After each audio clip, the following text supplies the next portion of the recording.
almost everyone who studies manifestation will be, to some extent, interested in manifesting money.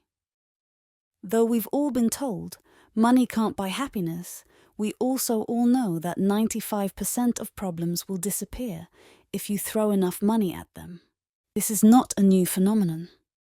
Alchemists of old dedicated their entire lives to the hunt for the philosopher's stone, not only because it could grant one eternal life, but also because it could turn lead into gold.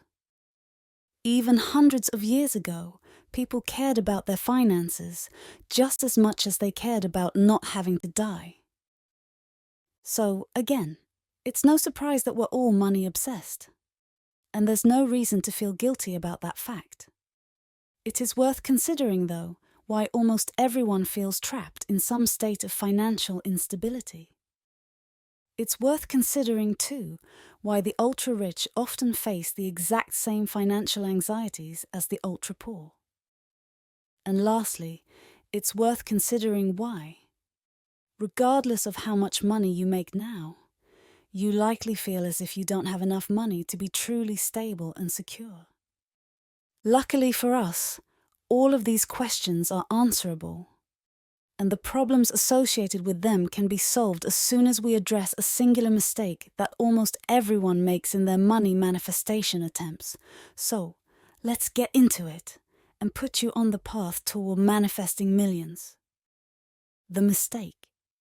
You do not understand what money is. Of course I understand what money is, you're probably saying. It's what I use to buy things. And you're correct, sort of, but not entirely. Money is a mystical Rorschach. It changes depending on who is looking at it. And this change is not simply a matter of shifting perspectives. It is a transmutation, a literal changing from one thing into another. Hence why we refer to it as mystical. To me, money might be a measure of security.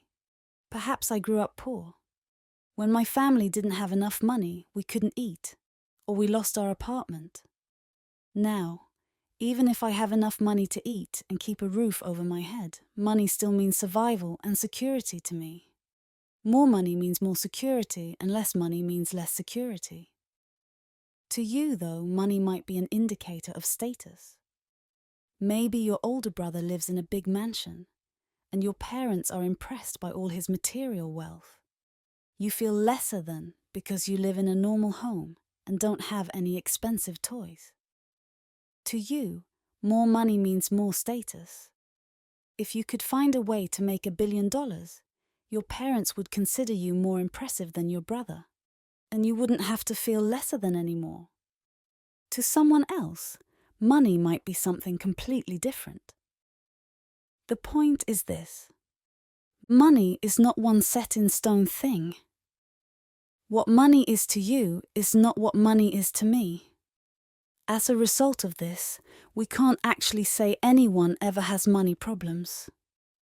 Trying to manifest money because you have money problems is like going to a doctor and telling them, "I am unwell, and I need you to write a prescription that'll cure me, but I refuse to take any tests or explain to you any symptoms."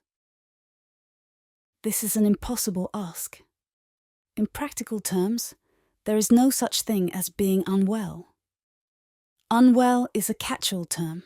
I can have a virus, I can have a broken leg, I can have cancer, I can be addicted to drugs, I can have any of a million different issues and still be able to say, "I am unwell." It's not of any use to think of yourself as unwell, then. Your doctor doesn't have a magical wellness pill that was designed to combat unwellness. You are trying to do this every time you set out to manifest money, though. You're looking for a solution to a problem that is too vague to be effectively addressed and solved. You're looking for a magical wellness pill when what you really need is a round of antibiotics or a cast for your fractured wrist. In manifestation spaces, you'll often hear terms like money mindset and abundance tossed around. Teachers will encourage you to enter into a state of internal abundance, to really feel as if you have an abundance of money. This is simultaneously great advice and useless advice in the same way that a round of antibiotics is a great treatment for someone with a bacterial infection and a useless treatment for someone who has a broken leg. It just isn't specific enough. Entering a state of abundance will help you manifest money if the obstacle to you manifesting money is abundance related.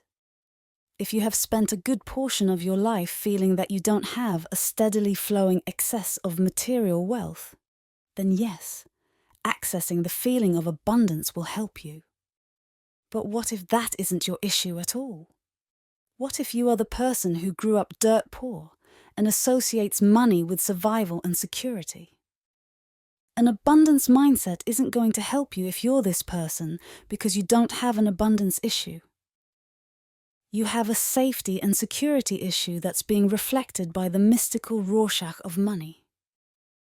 Instead of trying to get into the perfect money mindset, you should focus all of your attention on feeling safe and secure in a raw physical sense. If you're doing visualization exercises, you shouldn't be imagining yourself in a nightclub blowing your abundant stores of cash. You should be visualizing yourself in a nice, safe house that you've paid off in full. You should picture yourself opening your fridge and seeing it filled with food and water. You should access the state of feeling safe. And if money is a barometer of status to you, you should adjust accordingly as well. Visualizing a safe house full of food and water will be useless to you if money isn't a matter of security in your consciousness. You might need to visualize your parents telling you they're proud of you, or your friends being in awe of your fancy new car. Just like there is no wellness pill, there is no money pill. Your specific ailment requires its own specific treatment. With this in mind, you should dedicate a good portion of your time to internal diagnostics. Instead of blindly engaging in visualization exercises or affirmations that are focused on abundance, figure out if you actually have an abundance problem first. Look at your past history. Evaluate your thoughts and feelings, and figure out what it is that money actually means to you. Whatever money means, that is your problem, not money itself. With this in mind, we can easily answer the 3 money-related questions we posed earlier. Why does almost everyone have money issues? Because everyone has issues, period. Money is just the perfect thing to project your issues onto. I might have security issues, I might have self-esteem issues, I might have abundance issues, I might have some other issues entirely. But money can reflect all of them. Why do rich people face similar financial anxieties as poor people? Because neither group actually has money problems. Money can be an indicator of status whether I'm rich or poor, and I'll end up overspending in an attempt to inflate my damaged ego in both cases.